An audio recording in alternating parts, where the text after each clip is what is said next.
Hello, my friends. How are you doing? Thanks for joining my live stream today. So yeah, let's talk about a little bit about AI, about art, about photography, about how to bring everything together. So let's greet some people here in the stream. Sorry that I announced it so late. There we go. Hi, Roboman. Thanks for joining the live stream. Hi, Eric from Vienna. Thanks for joining. Peter from the Netherlands. Hi. Thanks. Nice to see you. Hi, Om from the USA. Hi. And Sharon from Australia, Queensland. Nice to see you. Marcena from Poland. Hi. I Heart Lo-Fi. Hi. And Wokeman. Hi. How are you doing? Where are you from, guys? Good. Nice to see you. Oh, there's a little bit of shadow back here. Oh, this is my new setup. Okay, because I switched my monitors around, so now there is a little bit of like, why do you even see that? That's kind of strange. 1 second. I should be able to. There we go. Now my, yeah, I'm a little bit limited now. I'm a little bit squished, but not squished, but like I have to stay in my area. But you don't have that kind of effect over there. Okay, that's good.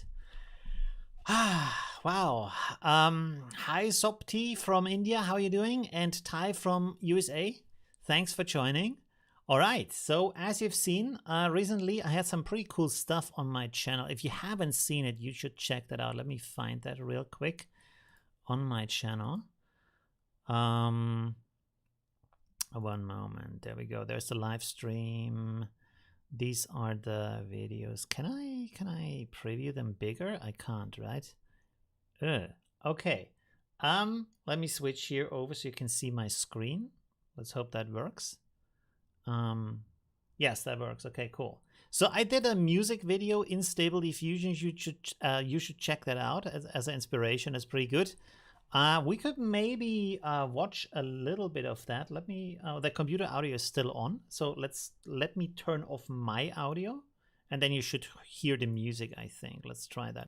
High quality story-driven content is. And of course there's advertisement, sorry for that. .io. My name is Io, and I'm a filmmaker who there we constantly go. travels around. Do you still hear it? You can still hear it. Stories. Damn it. I've been oh, there we go. On counting days, thinking it was me all along. Had a million conversations in my head about where it went wrong. And I've got no idea where you've been, who you are, not anymore. All I got is this Polaroid picture of us from June 24th.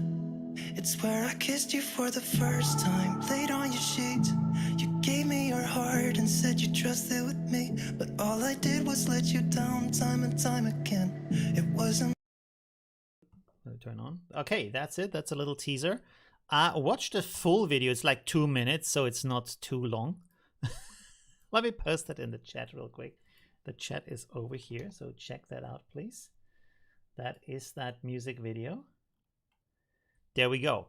And then also I made an interview that you all should check out with Nikki Harrison. She is combining photos with AI.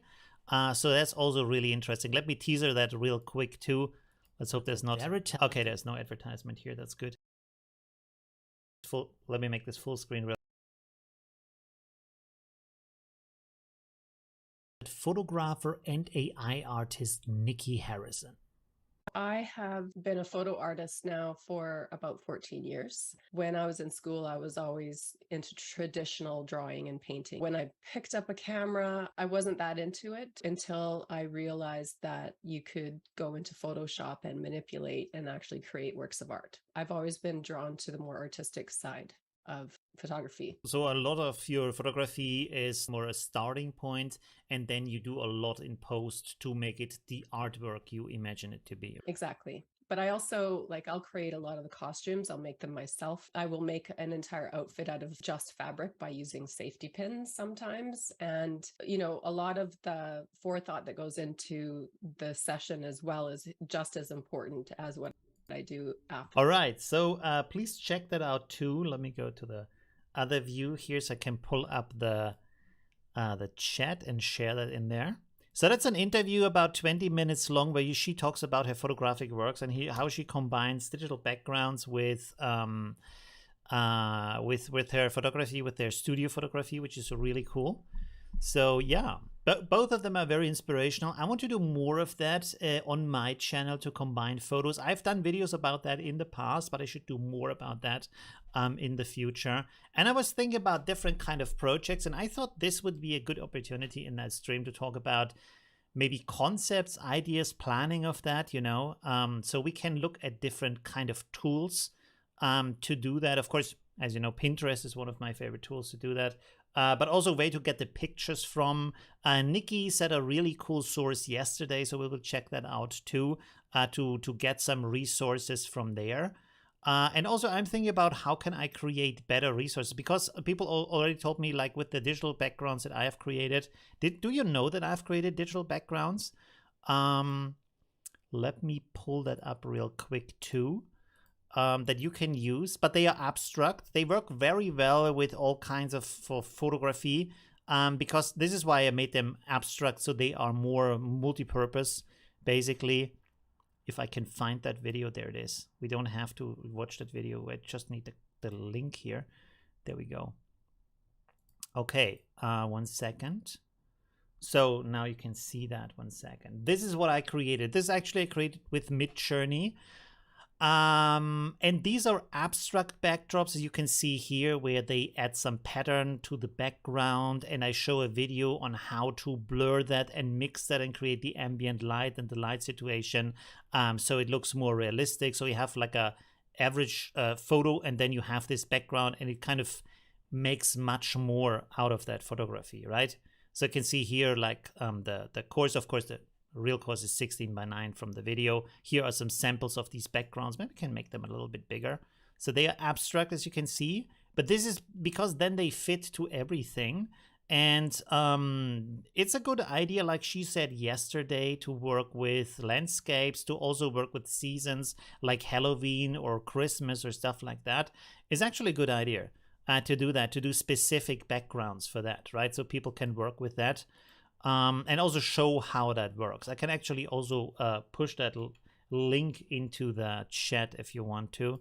So this is the, let me write this real quick, kind of backdrops.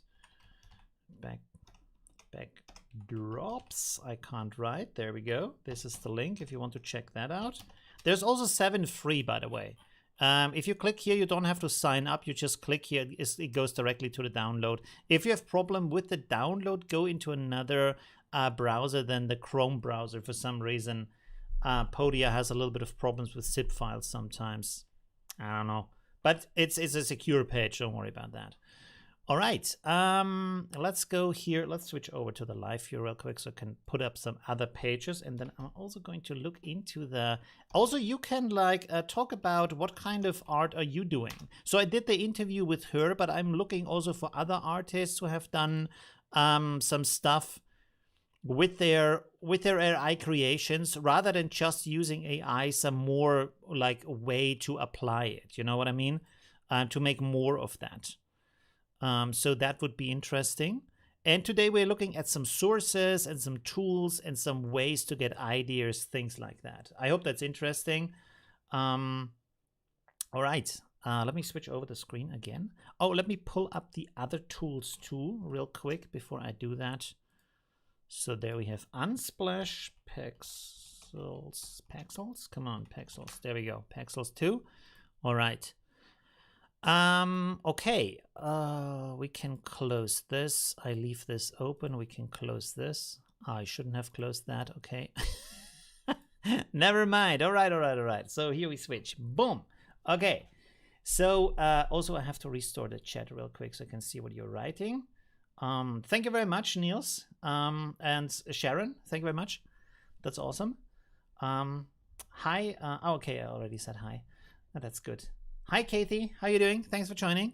Okay, so Pinterest is a pretty good tool. I showed this last time too, but I think like it's good to show this multiple times because it's so useful. So you can create all of these boards, anything you want. You just give it a title, and then you can pin stuff to that. You can see here we have makeup portraits, for example. Different kind of makeup styles. So you can just like brainstorm, think, okay, what could I do? with makeup in a portrait, or what kind of elements can I add to that, right? So that is pretty good for brainstorming, just to see what ideas are already out there, because creativity is a part of creativity is research. That's a pretty important part of the process that a lot of artists for some reason don't use, because they think like it dilutes their creative voice, which is absolutely not true, because art is always based on the things around us. Nobody creates something out of the blue, right? And this is a very quick way to do that. But the more amazing thing with Pinterest is, because you can, of course, just save them into a folder, stuff like that. You use Google search if you want to. The cool thing here is, once you have selected some of these pins, you can click here on more ideas, and it will look at the images you have already collected and then suggest based on that other images. So that's pretty cool. For example, this one here looks pretty nice. And as you can see here, there's a plus sign here. You click on that, and now it's already added to that board. So you can very quickly select and find a lot of different kinds of ideas and different concepts for what you can use, how you can use that, right? And often this kind of thing is called a mood board, where you just collect different kind of moods. Of course, this one here is very all over the place. Sorry, let me, is my screen visible? Yes. Okay, cool. 1 second. Is my sound on? Yes, that's also on. Okay, good. 1 second. This one is all over the place because it's not for a specific idea. But if you're more focused on a specific idea, then it's more about all of these things. Maybe I have a board for that. Let me see. Is there a board for a specific, for example, here we have sunlight portraits. And the cool thing is, you also can use Pinterest as an app. So if you go outside for photography, you can bring it with you. You can check on the phone, how was it specifically made? What is the idea? How can I replicate that? So you see here we have different kind of sunlight portrait ideas, right? Yeah, so that is one of my favorite tools to research ideas. Here we have, for example, examples of blending two images together.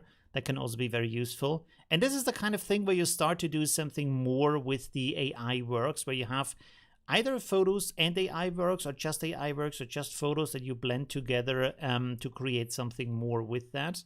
And this also is the point where maybe this other page that she talked about yesterday, this photo bash page, comes into play, because here you can have a lot of different assets. I didn't know about that page at all. I used other pages before, but you can see here, for example, there's a pack here with 60 different tree photos. She says they are all very high quality.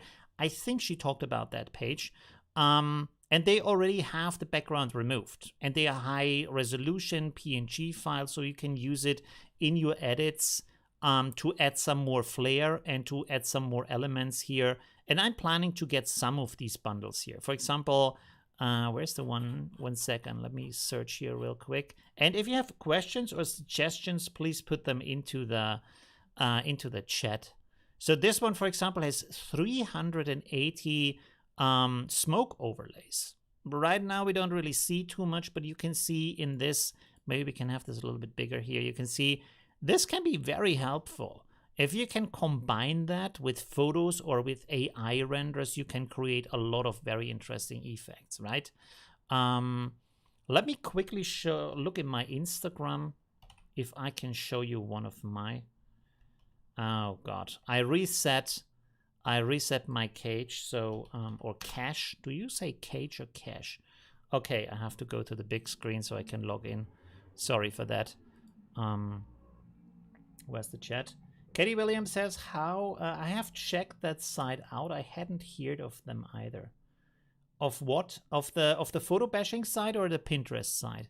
Probably you mean the photo bashing side, right? Let me see here. Is there a before and after for this? No, there isn't. Okay, anyways, I can show you. So this is a portrait that I made. This is actually done in daylight. And then I changed it into a night photo, and I had this kind of LED light in the skull. So there's a plastic skull down here. And I added some smoke overlay here and some of these, how do you say, these sparks coming out of that, and changed the light situation and added texture to the skull so it looks more realistic. Yeah, and also adjusted the skin to look a little bit more withered. So you have this kind of, how would you call that? Like mythical, what is it called? This kind of event? I can't remember it now. What did it do? Like, I don't know. You know what I mean. Anyways, so yeah, this is just photography in this case. It's not a mix of AI and photography. Did I? Oh, there is a mix of AI and photography. This is something where I have already made a video about that. So the face is a real person, but the rest is AI. And here we have another example where the face is a real photo and then the rest of it is AI, which is cool because you don't have to build the costume or the background or anything. So you don't need anything, just a photo. And the photo doesn't even have to be super good because you adapt it to the light situation afterwards. So this is what I've done so far. But this idea to actually put full people into the photos like she is doing. Let me find that folder real quick, 1 second. And I can show you before and after. I think that's okay if I do that, right? Because I wanted to put this in the thumbnail and then I didn't. 1 second. So this is her photo before from the studio. There's a little bit of background here and she removed all of that. So this is the original photo, and this is the combination then with the AI background. You can see how much more beautiful that is, and like how much more atmosphere this is adding to that. And personally, I'm also a big fan of using digital backgrounds because they're just more flexible. I tried a little bit with actual backgrounds in the studio. The problem with that is if you have it, it's in the photo. And then if you don't like it, if you want to change something, not so great, and you're very limited what you can do with the camera. So I like digital backgrounds a lot better, right? You're just much, much more flexible with that, I feel like. Is there another one that I've created? I've created so many things in the past. Like I did these, I didn't do this in live stream, but I did this in live stream. This is kind of the Patronus effect. This is just done with photos, no AI. These are like the classic images, this kind of stuff. So I want to do more of that, but a mix of AI and real photos. And a lot of these concepts is just like looking at also what is Pinteresting providing and all these kind of ideas. And what I did is when I used, I'm looking for a, oh, this is the photo. Do I have a before? No. This is like a, can we make this bigger? I don't know. 1 second. No, it doesn't work. Okay, great. Instagram is, why is it so limited with like showing the actual photo? This is a normal photo of a street, and then I added all of the rest of the stuff to make it more apocalyptic, this kind of withering here and the plants and all that kind of stuff. Some of that I got from textures.com.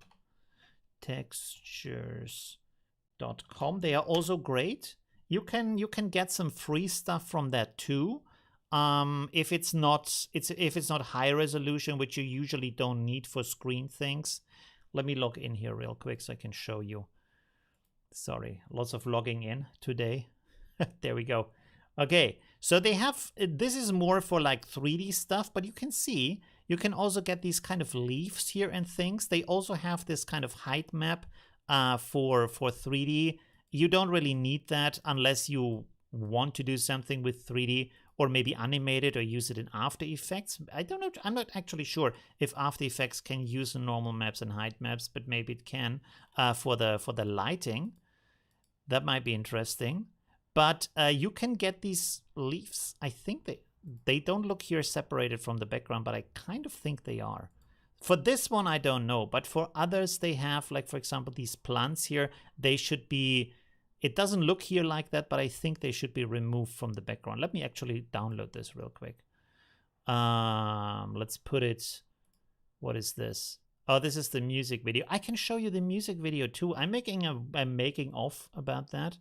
Let's see how that is. No, it isn't. This is not a PNG. Wow, this is disappointing. They had PNGs in the past. There's an alpha mask here you can download, but it's kind of... In the past, it was just PNG, so maybe that's not as good anymore for this kind of thing, and you want to go with this kind of photo bashing page here. Yeah, but they seem to have a lot of stuff, and the pricing seems to be okay. Why does it... What is this now? Images? Packs? I don't know why the page just changed. Okay. Never mind about that. It's still the same thing.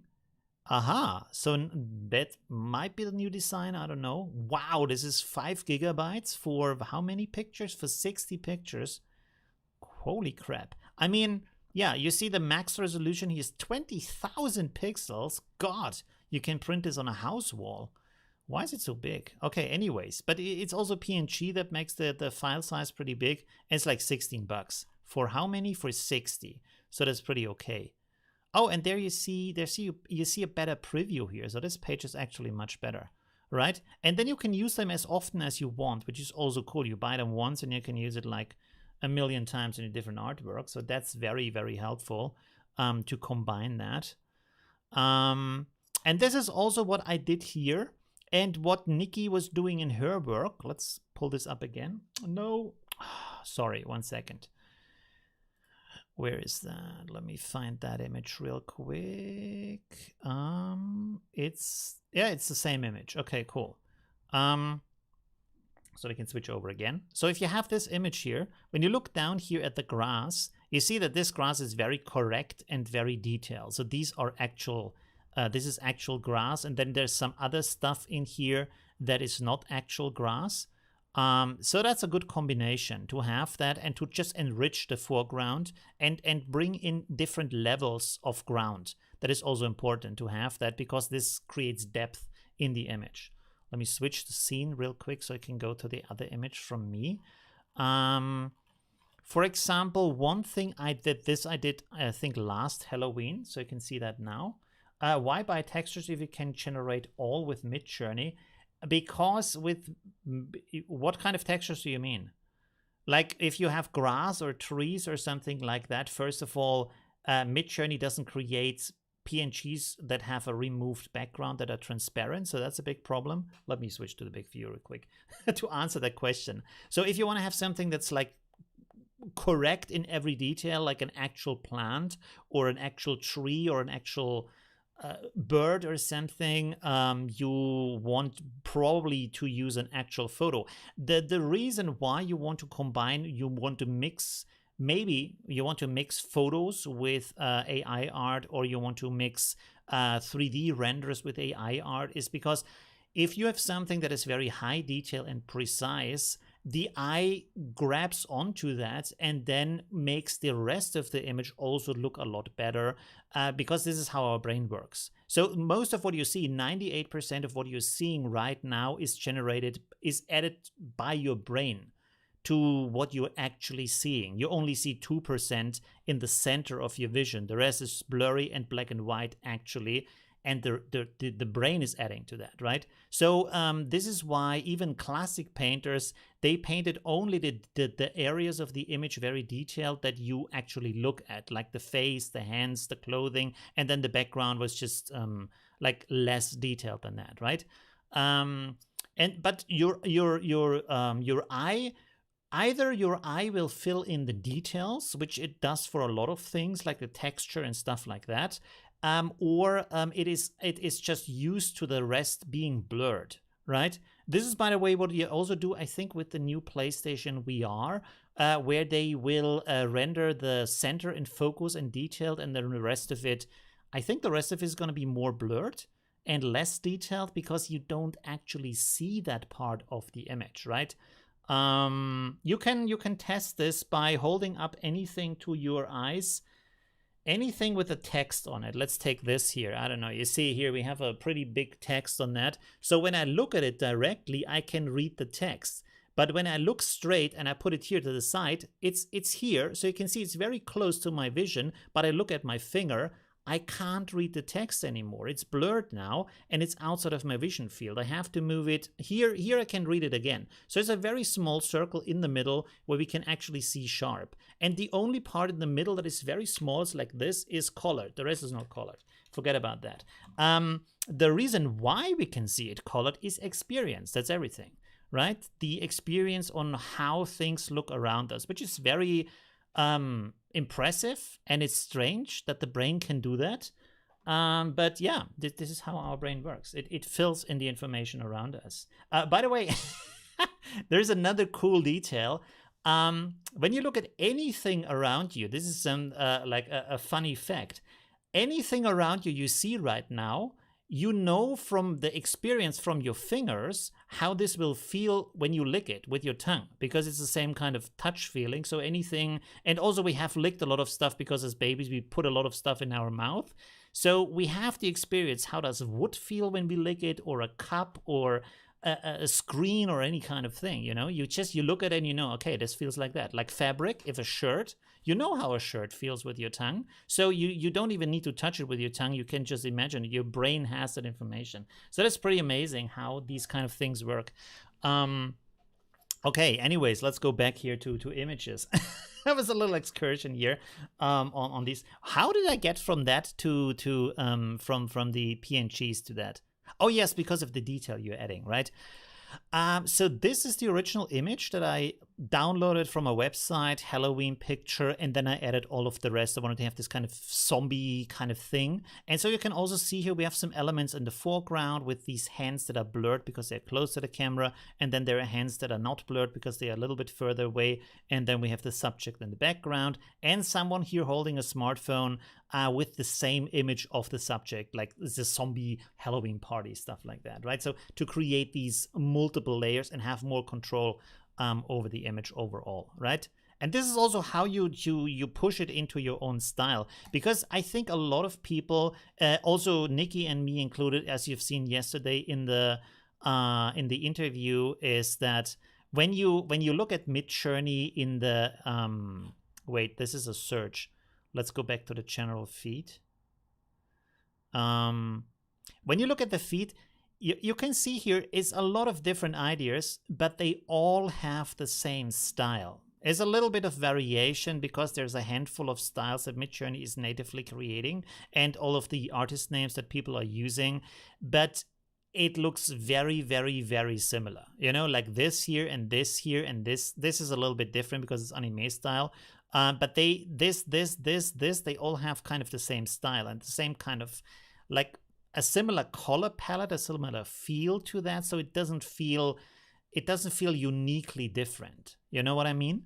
And so this is where it comes into create AI to art, is where you just add your own kind of flair to that and do something maybe different with it or new with it. And then the interesting thing is, because right now things are moving so fast, you do something and then 2 days later it's already like old school, like forget about that, I don't even care about that anymore. Like I did a music video and it's pretty cool, this one here, and I used a very like fast rendering technique for that. This is a lot of people said, oh, why is it not more detailed? Because it looks bad if it's more detailed for this kind of specific video.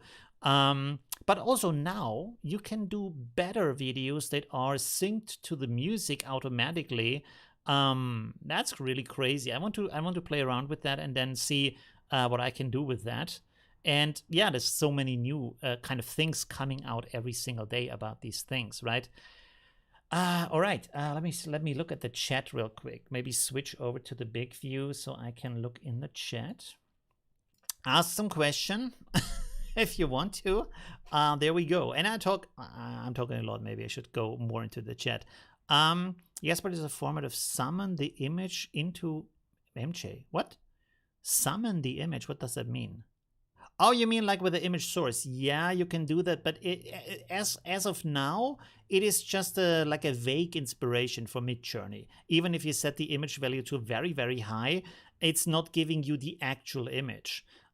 So this is yeah, this is why I would suggest to use both MidJourney and Stable Diffusion, because with MidJourney you can get really cool art styles, and then with Stable Diffusion you can re-render them to, for example, just exchange the face or make another face expression, stuff like that. I also wanted to make a video about that because it's really cool. Like you can upload a photo to Stable Diffusion and then say make the person smile, or make the person older, or stuff like that. Give the person wrinkles, and it just changes the face. It doesn't change the photo, it just changes the face to make the face smiling, right? So that can also be an interesting application. And DALL-E now has even more, like with in-painting, different interesting ways to do that. For your very detailed response. Yes, you're welcome. That was a very detailed response. I'm sorry for that. I'm getting a little bit geeky sometimes about these topics. It's fascinating indeed. Also made some research myself. It has to do a lot with focal length of the eye, and respectfully for objective of the camera that photos digital art was taken. Yeah, absolutely. Also, you will already of course also realize that a camera doesn't work like an eye does, like a lens. Usually with a lens you have a wide angle and then the stuff in the center is really small, or you have a zoom lens, a tele lens, and then it's very focused but the stuff in the middle is big, right? So if you have a 50mm lens, it looks natural, but it's not very wide. But our eye is 180 degrees, so our eye is basically fish eye, but the elements in the middle are still 50mm like from the size, which for a lens doesn't work at all. And this is interesting. Like, for example, David Hockney experimented with that. Let me look that up real quick. David Hockney. He's a painter. He's an old guy, but he is very modern in the stuff he's doing. Photography, and he's a really good example of like playing with media in a way that people didn't think about before, I would say. Let me show you some examples. 1 second, I'm in Google search right now. There's one. Maybe we can use that. I'm not sure.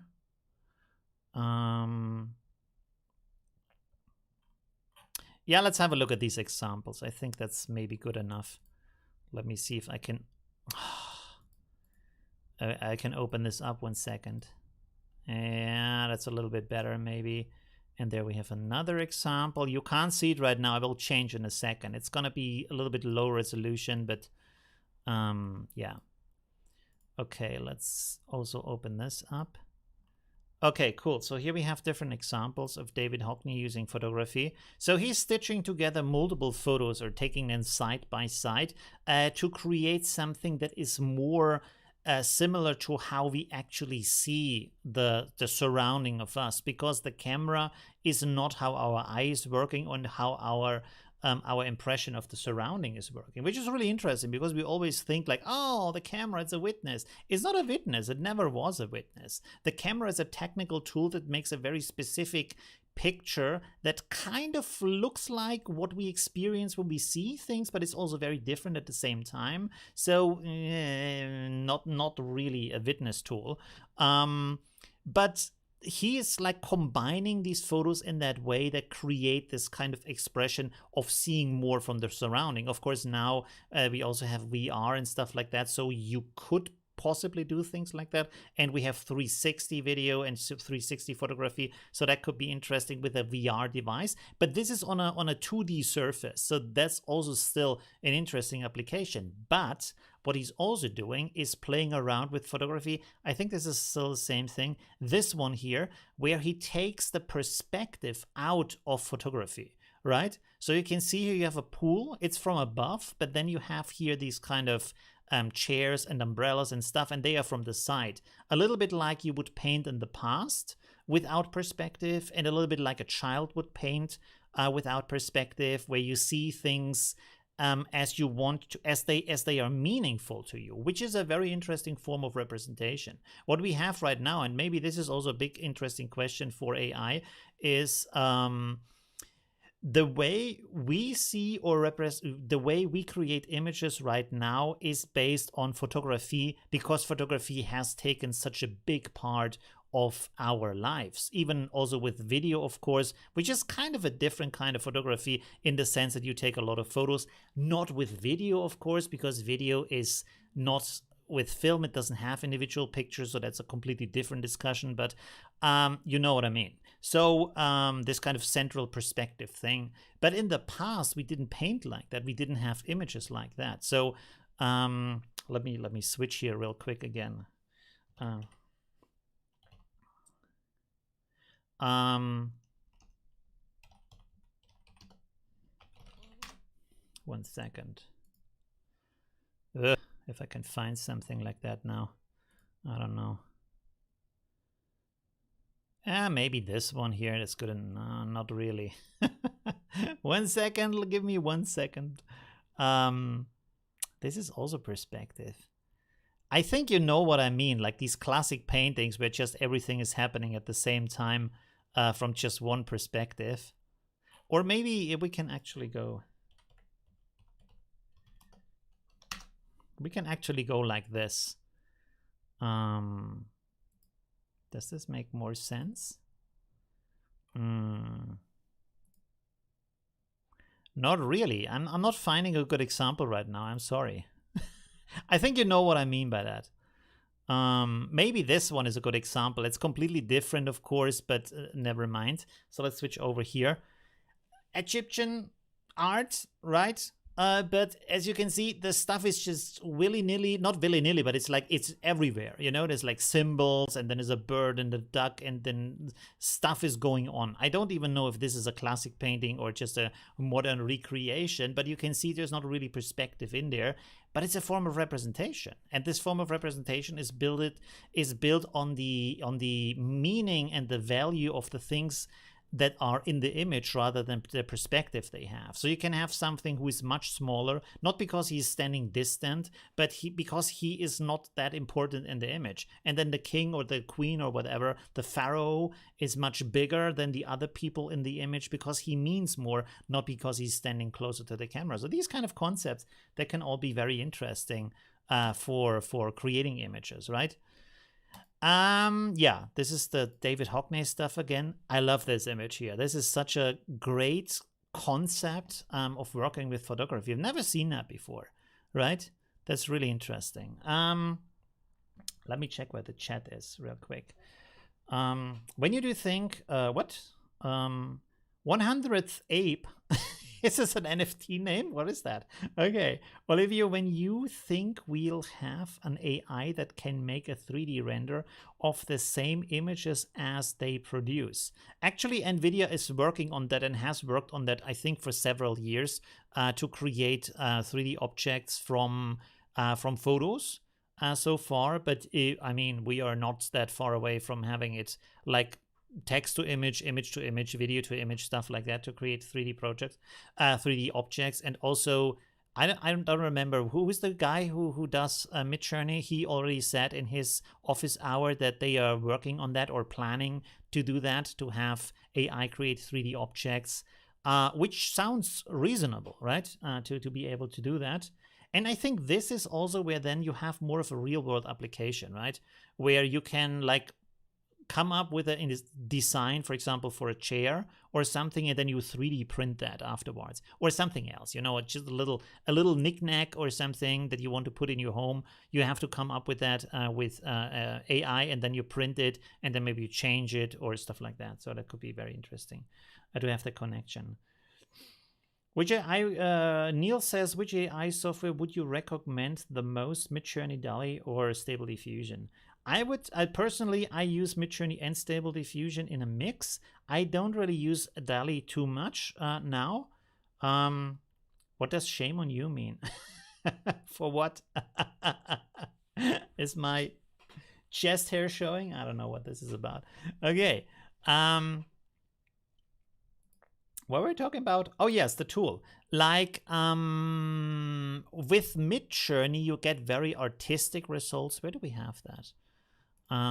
Yeah, you can have very artistic results that have like this kind of expressiveness here. So that's pretty cool. And with your Stable Diffusion, you can also do a lot of that stuff. Let me quickly look up that page.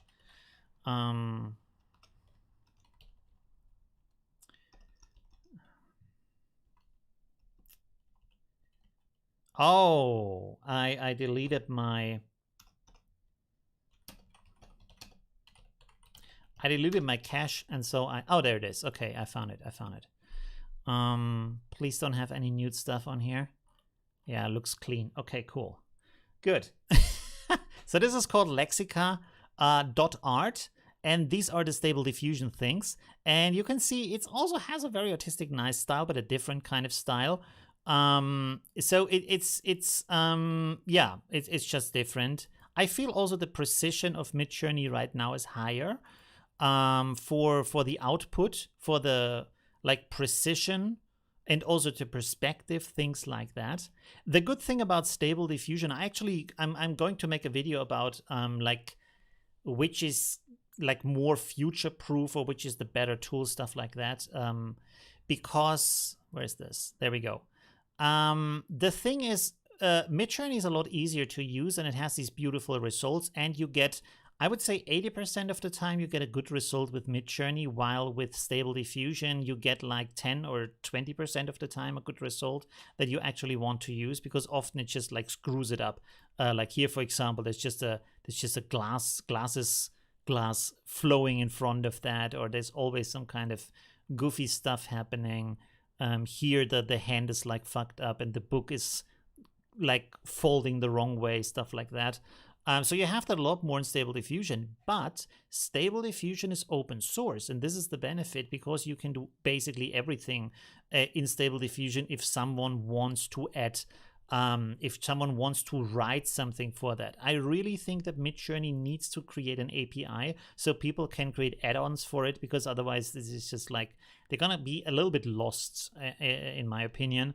For the reason that, for example, there is already for Stable Diffusion, there's already a Photoshop plugin. Someone is working on a Blender plugin, so you can create textures right in Stable Diffusion and then have them right in your 3D software as textures with height map and normal map and stuff like that already created for you. MidJourney can't do that. You have to go through different steps. You can do video input, image input, in painting, out painting, all that kind of stuff. By the way, in painting, if you don't know the difference, let's have an image here. In painting is when I, for example, brush here on the face and say, okay, different lips. This is in painting because it's inside of the image, right?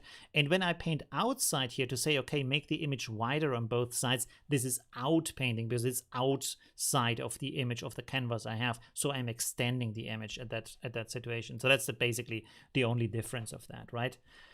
Do all of the AI generators have problems with hands? I think so, yes, at the moment. I mean, hands are fairly complicated to do, even for real artists. Hands is basically the most complex thing you can draw, is the hands and the face. Because, of course, we are looking at hands and face so often. For example, you will realize if you draw a goat, for example, or not a cat, not a dog, because we look at cats and dogs a lot. But if you draw a goat or a cow or a bull or something like that, which we don't look at very often, it's very easy to paint because you don't, the brain just doesn't know the minute differences. So if it looks a little bit fucked up, you don't really see it, right? But with a face, if it's a little bit screwed, or with the hands, if there's a little detail different, you're like, that's not good, because we look at it all day long. This is why we are trained for that, right? So that's interesting. Or pay extra dollars, MidJourney for private mode. I don't really see the benefit of private mode. I mean, you can just delete the images if you want to hide the prompts, but really, why is all that kind of, you know, I always hated that about the art community, which I'm part of, this kind of secrecy of, don't give away the ideas, don't show other people what I've learned. But let me switch over here. That's an important topic. Why would you do that? For what reason would you do that? To hide your ideas? It's so stupid. It's so pointless. It's just a nonsense, to be honest. And I really hated that all the time, even when I studied art. People were afraid to give presentations in class because they thought their co-students would steal their idea. First of all, your stuff is worthless. Nobody cares about it. Sorry to tell it to you like that, but unless you're a very high achieving artist, nobody's going to pay for your ideas anything at all, because there's billions of ideas out there. Nobody cares. Don't take this the wrong way. All of your ideas are amazing, but there's just too many of them. Don't worry about that.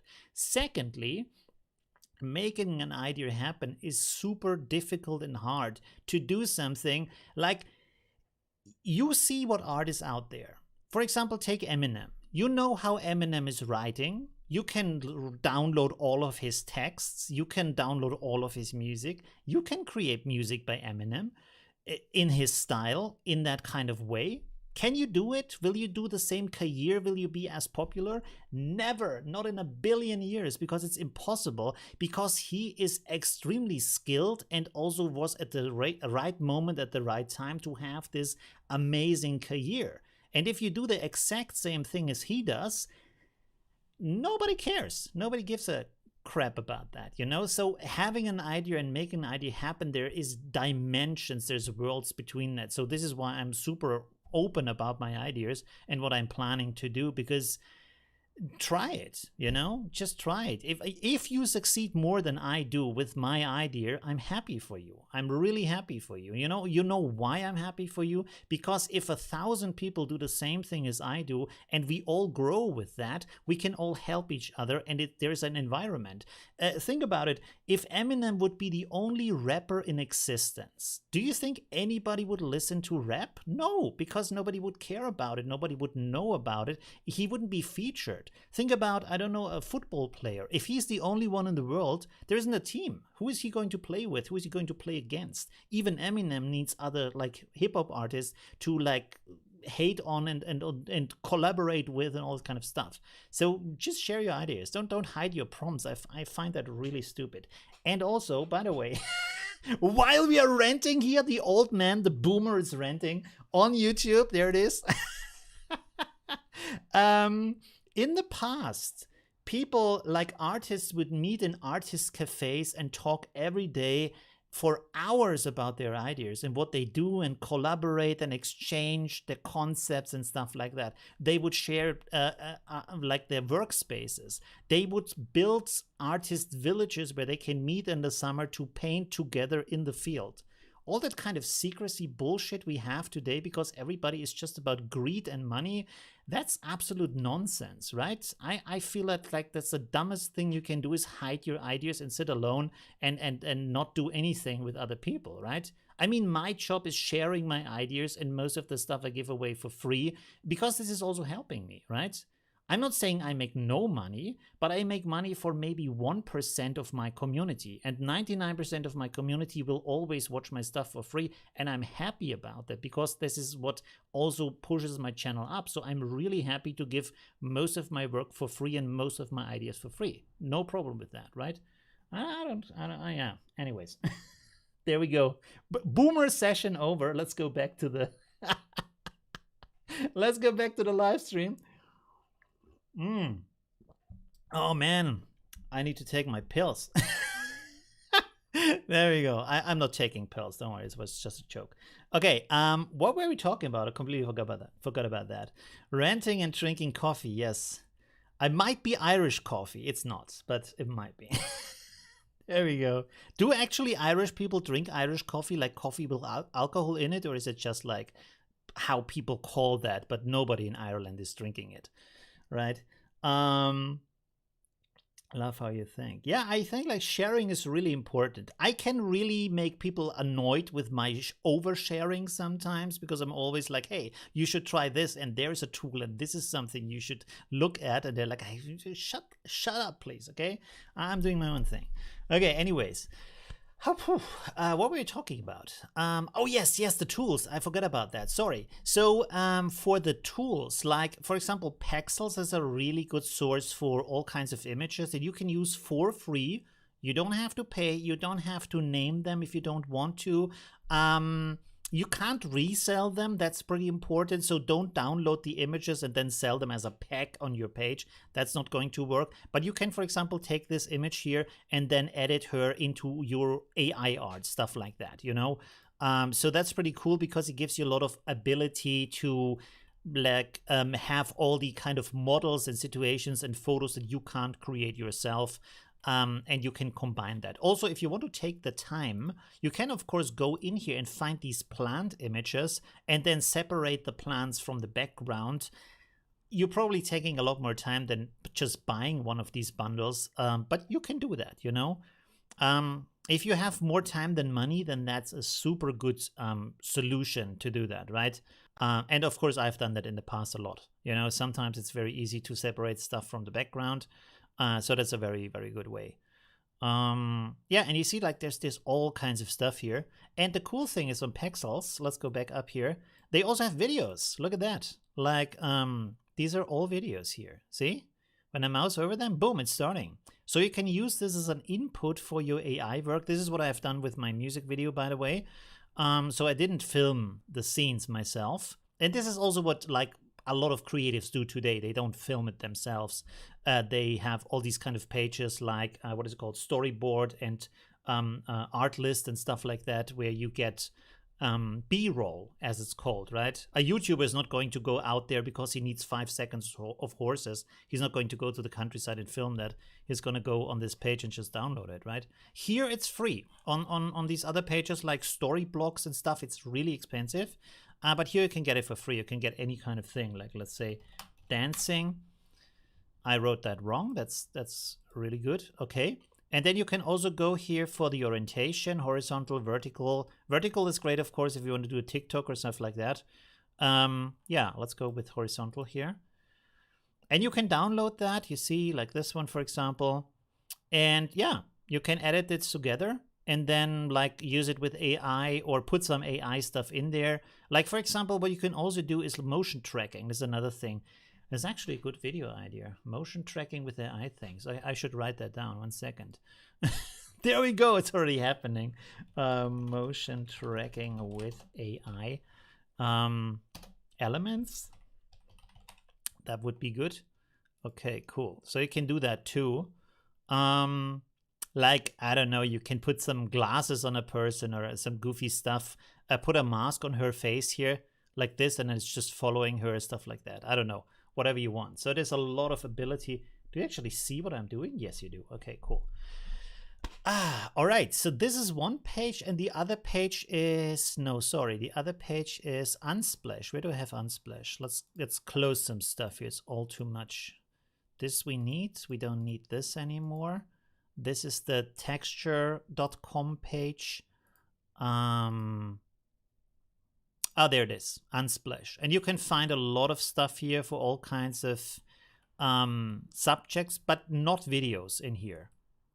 By the way, I just remembered, I think they even have music here on Pexels. Do they?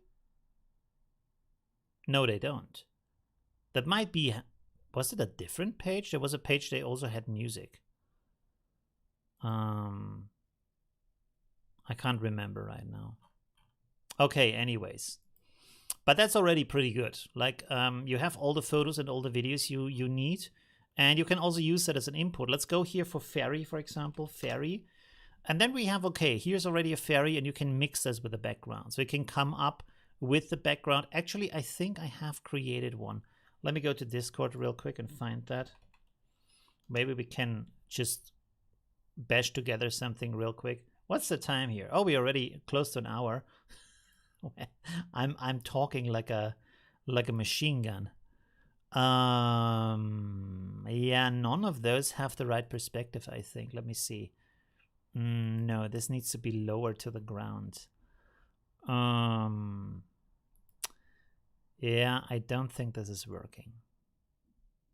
I mean, I can upscale some of those, and then we can try that. Let me switch over. So you can see here, I've created these backgrounds. They completely don't mix with the fairy we have right now. But you can see, you can click on this, and then also when you scroll down, it's suggesting more images where you can also like cut out things, use them as a background, use them as an input. For example, you can use this as an input in Stable Diffusion and then just render different styles of castles, right, with the same perspective. So that can be very helpful. Trizo says, it would be a bit like if magicians explain all the tricks, no one would go to see them. No, that's complete wrong. It's a little understandable that someone don't want to share anything, afraid of losing by seeming to be unique. No. Oh my God, can I find that book now? Do I see that book in my where do I have that? Maybe I see it. 1 second, let me look real quick. Mythology? No, that's the wrong book. Fuck, where do I have that book? 1 second, let me look real quick. 1 second, 1 second.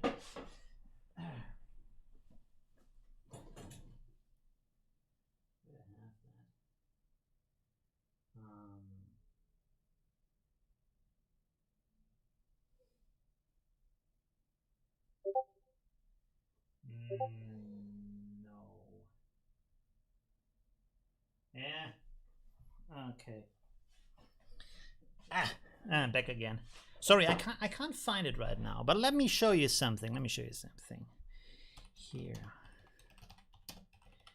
Wikipedia. There we go. The hero's journey. There we go. Hero's journey. This is the concept.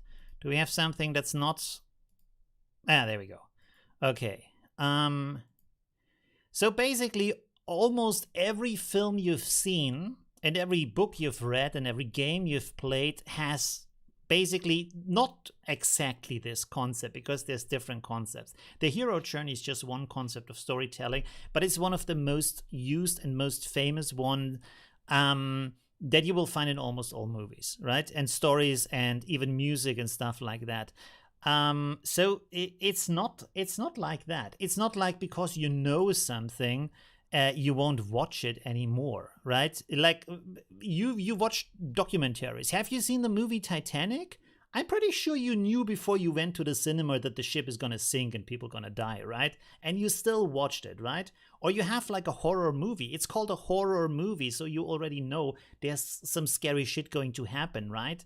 So you're still watching the movie and you still know that the hero is surviving at the end, because this is how every movie turns out, because this is what we want to see. If the hero dies at the end, some movies do that if they are set up in a specific way, but most movies don't, because it's unsatisfactory, because we want to have a closing at the end. So this is why every movie that they come out, there is no legal repercussions that just go their way, although they just killed 50 people for the sake of the good, and then they go on. Everything is the same, but you still watch it because you go through something. What is it called?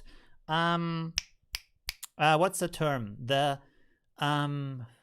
when you disengage your common sense and you just go with, oh yes, okay, this, yes, this is how that works, even though you absolutely know it's not how that works. You do it because you want to enjoy the movie, right? Don't like, this is not how that works, right?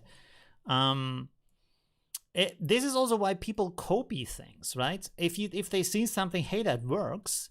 Like, let's go back to hip hop for a second. Why do you think there is more than one artist doing hip hop, and then also there comes a new style like mumble rap or whatever it's called, and everybody's doing mumble now? Because it works, because people say, hey, that's cool, I want to have more of that. They don't say, hey, that's cool, I've seen it once, I never want to see that again.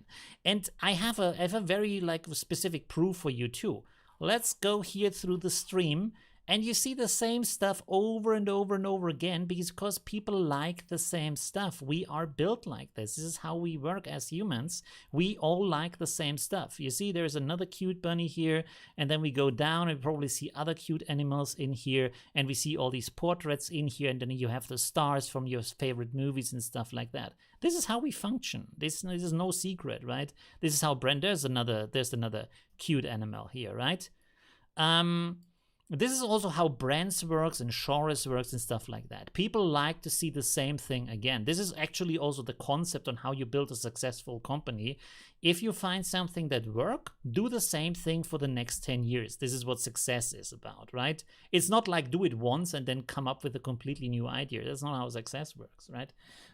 Yeah, so I mean, if you go to a bar and it has the best cocktail you ever drank, you're not gonna say, hey, I'm never gonna go there again, and I don't want to have any other bar have that cocktail because it was so good. I have experienced it once and never want to do that again. No, who would do that? It's completely nonsense, right? You want to go to another bar and say, hey, you should also have that drink, right? Yeah. Anyways, this is, by the way, why McDonald's works. If you go to another country and you feel like, hey, I want to have a taste of home, you go to McDonald's because you exactly know how the fries are made because they have the exact recipe everywhere you go, right? So this is a concept of replication makes association. It's actually a concept also with advertisement, how advertisement works, right? Anyways, we're going off track again. Oh man, today is the renty time. Maybe we should make this a live stream? I'm renting for 1 hour about some random crap you throw at me. That would be amazing, right? I could do that maybe once in a while. Olivio rents, and it's just 1 hour shouting and being like very how can I say, positive about different things. Anyway.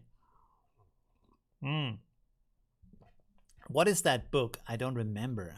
What the he wrote, like, by the way, just a warning, that book is unreadable. It's so kind of strangely written.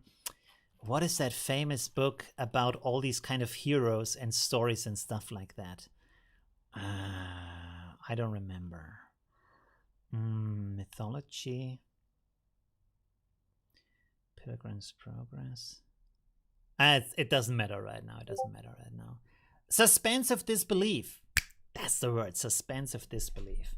Anyways, what do we want to do? Oh yes, we wanted to upscale stuff here. This is not fitting at all from the perspective. Is it fitting?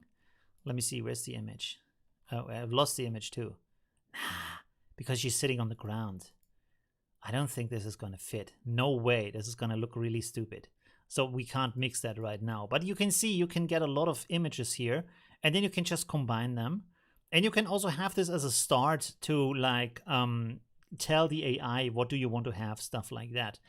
So you can either go with the image and then create something with the AI that fits the image. Or you can go the other way around. Wow, this is also a cool image.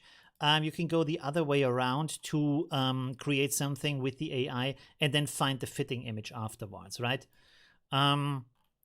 Also, what I have done in my streams in the past, this is how most of these images here have been created, is just like to see what, oh, there's still the videos. Hey, I can show you some videos. That's pretty cool. Let me show you real quick. What is a cool one?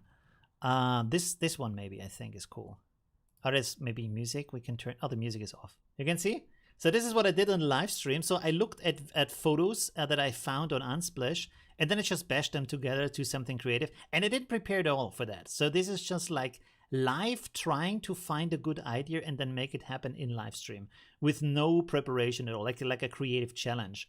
We could do that with AI images next time, maybe. Although with AI, I have to prepare it a little bit because there is the render time is too long, right? So that's a little bit of a downside. There's another one. Let's look at another one here.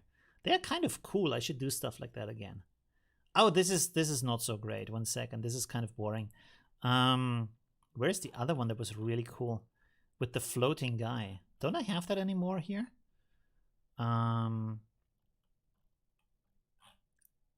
Where's the video for this? Oh, there it is. Look at that. That's also cool. Boom. With the skull and then the burning eyes and stuff like that was pretty cool. You see, it was live stream. It was like an I think back then I streamed like 3 or 4 hours. I really enjoyed that. It was a really good time. I think I sometimes streamed like 6 hours. I really like that. But yeah, you can tell I like to talk for 5 hours. Oh my god. Hero with 1,000 Faces by Joseph Campbell. Yes, that is the book. This is like the most like painful book to read, I would say, but it's a Bible for a lot of people. So yeah, it's really interesting. I have it somewhere here. It's really cool. The Iliad, no, yeah, I mean, there is like these archetypical stories that we have. They are like we have a lot of like story concepts that have been done for thousands of years, really, thousands of years.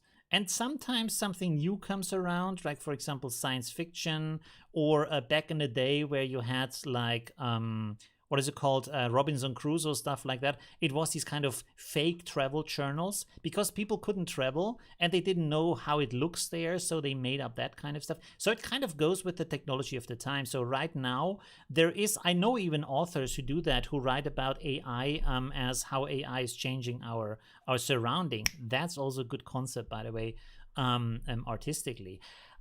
We should talk about that because we have like another 5 minutes or 10 minutes for our stream. Let's talk about that for a second. So a very important part of what art does is, let's bring up the Hockney image again. 1 second. Hockney. What's that? David Hockney. Photography.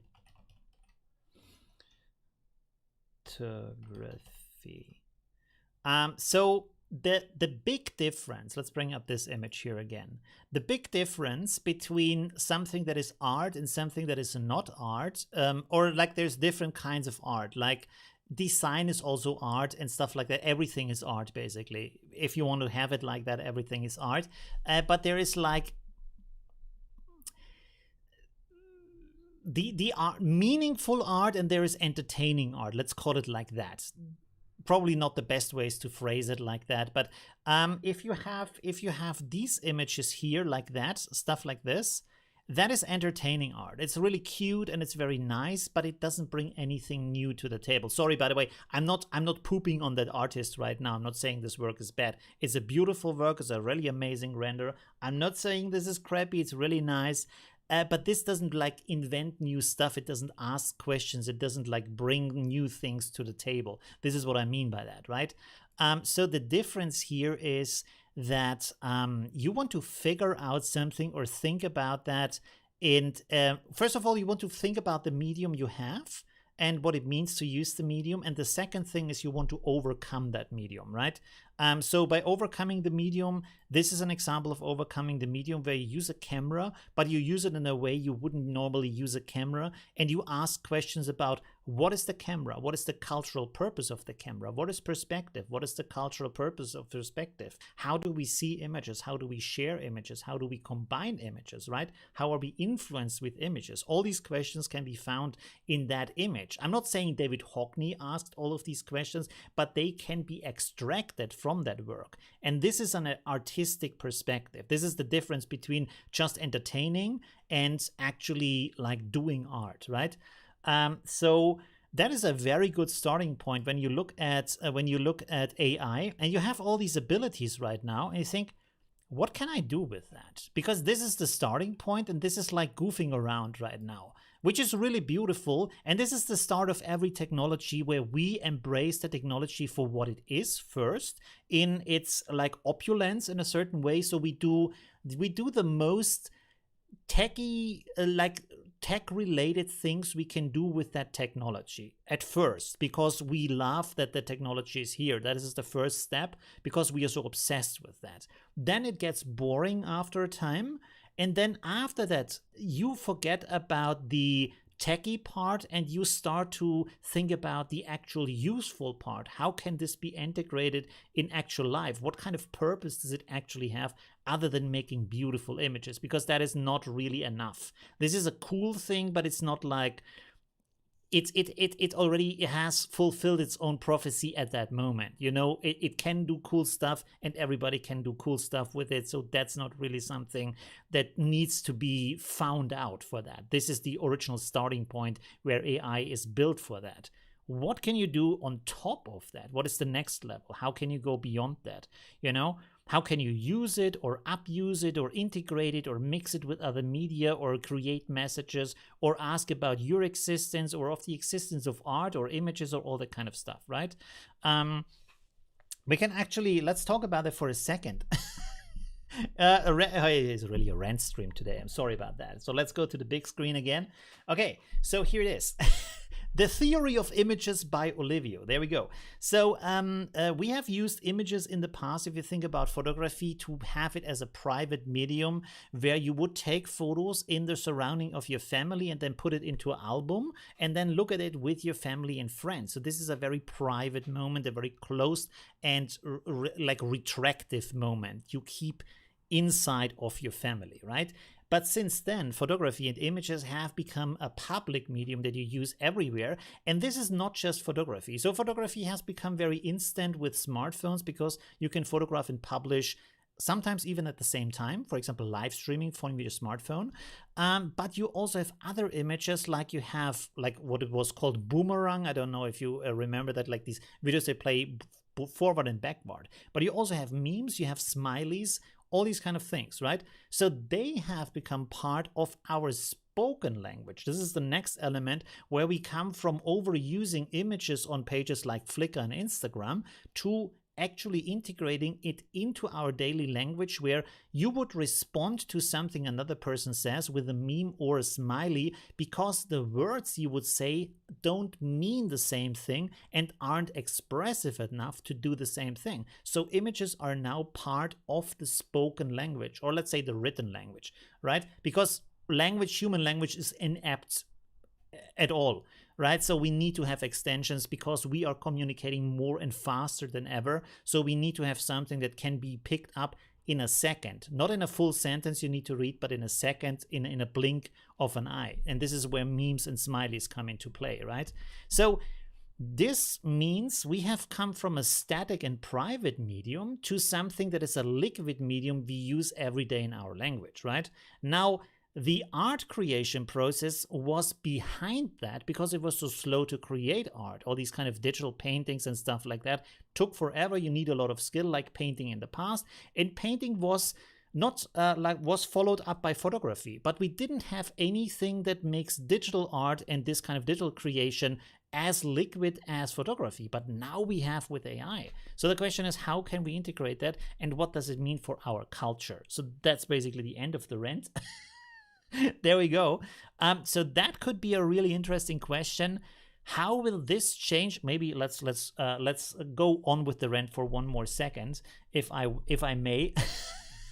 So photography had a very specific role in our history too, because photography led to the first war in media. This is a very important part, but also to the first election in media. And this happened way in the beginning of photography, black and white photography, stuff like that. Like if you think about the big, like for example, was it Lincoln? I think Lincoln it was. Was Lincoln the first media president? I'm not sure. Yeah, Abraham Lincoln. So you have this famous photo of him, which is actually a fake photo of him, and he has this kind of beard. I think he didn't have a beard, because this was the first time where you would actually see the people in photos in newspapers, right? So suddenly it was important how you look and how you pose yourself, not just what you say and what you think. And also with the media war, which came very early in the black and white days, I think World War I was it, or something like that, where you could use images to influence the public meaning of your own country, which was very important to recruit people and keep the morale up, but also to demoralize the other side. So this was the media war, right? And this has become more and more important in everyday life. And now we come back to the private photo, is part of our private photo right now. And the reason for that is because you make a photo to show it to other people, but the other people don't know you. So that means you need to act out in the photo what you are feeling inside. This is why we have these kind of vivid, overacted poses where we do some kind of cool perspective and style and stuff like that. So it looks cool, because you don't just make a photo of your coffee. You want to show that coffee is also delicious and a life experience. So the photo has to be different than just taking a documentation photo without any emotional value to it, right? So this is where all of that connects, right? So when we come back to these images, boom, there we go. It's like an art lecture today. There we go. So when we come to these images, they make digital art now, the painting, the illustration, all these things that have been slow, very fast and very liquid and very able to be integrated in our daily stream of information. So we can use this as language, as part of our language, as part of our emotional expression also. So that's very interesting. What does that mean? How will this change us? Right? So that can be a very interesting question to also use the medium. And how will you use the medium? For what would you use it? Right? Okay. Sorry, let me... All right, there we go.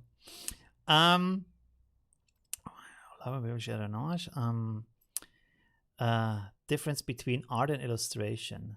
Yeah, but illustration can also be art, right? So art is a very soft term. That's the problem with art. If people say, oh, this isn't art, what do you mean by that? Define what you understand by art, then we can talk about art, right? For example, you have the art of cooking, you have the art of cleaning, you can call everything art, right?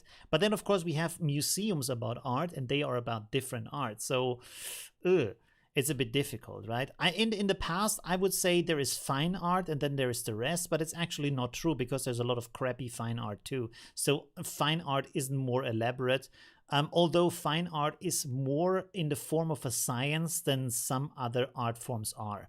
In the sense that art is just about art, while the others still have to have a purpose. Like if you work for Disney, the film needs to be good and entertaining. If you make art, art doesn't need to be beautiful or entertaining. It doesn't care about these kind of things. You can make ugly art and still it's valuable art, right? Anyways, whew, there we go. Okay, we are now at the time limit, basically. I hope I gave you some good insights and tools and inspirations for creating art with AI, and also starting points and books. There was a lot of stuff in this stream, I would say. Yeah, I hope you enjoyed that. It was nice for me. I love to talk for hours about that stuff. Yeah. And I think one big question in the future of AI will be, how can you make this stuff look different? Image input is a very good way, and I think Stable Diffusion is ahead of that, because you can actually use images and just change the images, so you can actually use the image input. But maybe this is coming with the update that MidJourney is pushing out in the next days. I think 1 or 2 days a new update is coming. Yeah. And other than that, just think about how can you use that, right? I want to show you one more thing with Pix Imperfect. I was so happy and I was so infuriated at the same time, because I did stuff and my stuff was cool with the music video, and then he does this. And I was like, wow, what the hell? Why is it I do stuff and it's very close to AI, and he does stuff and it's such much better idea, and I feel so stupid. But this is I'm envious in a good way. I think, why didn't I come up with an idea like that? Because he has this so there is some news, and I saw this image and thought, okay, he's gonna make a video about how his girlfriend is pregnant or whatever. This is not a real person in the image, and even the background is not real in the image. He made that with AI, but it looks like him and his girlfriend. So this is really impressive, to push it to a state where it doesn't even look like AI anymore, even though it's him in the image and the background is partially real and partially fake, but the woman is not real in the image. So yeah, that's on another level. So yeah, that's just thinking beyond the limitations of things. So that's really cool. I really love that he always comes up with these ideas. He's a huge inspiration. If you don't know him, you need to check out his channel, because he's amazing. Pix Imperfect is the name of the channel. And also, again, check out the interview that I did with Nikki Harrison, because that is also very, very interesting, and she's very inspirational. With the art she's doing and the photo bashing she's doing with the real photos and AI backgrounds, and she has online courses and digital assets and stuff like that. You need to check that out too. Whew. All right. Yeah, that's it basically for today. Yeah, what was the wiki says a girlfriend won't need to meet the parents. that is true. Yeah, that is true. This is, by the way, this is a question like we have asked this question in the past with Blade Runner and stuff like that. But if you like, maybe I can leave you with that question about AI. If you would have a AI person that you like more than anybody else, would you think like this is a life partner if it's like a kind of sentient AI? Or would you say, no, it's still just a machine? You know, because this is kind of similar to the question of art. If AI creates an artwork that's really beautiful and really like life-changing, you see something in that work that you have never seen before in another artwork. It makes you think, it makes you feel, but it's from an AI and it's made by accident, but still it's a really great work. Would you still appreciate it in the same way like an actual artwork from a person who has spent a lifetime creating it? Or is it like, what's the actual difference? Because the thing that I think about in that moment is the AI might not have a background for that, but neither have I ever met the artist, nor do I know anything about the artist's private life. I only know what he or she maybe shared, or it's whatever kind of gender, you know, what the artist shared with the world. But most of that life is hidden to me. And also most artists don't talk about their work, so you only have the picture. Is there actually a difference? If you look at a work and it's really like life-changing and impressive, is there actually a difference? Man, I don't know. But let me know in the comments. And yeah, that's it. That's it for today. I hope you enjoyed this very ranty, but I hope also interesting live stream. Have a good night. Bye.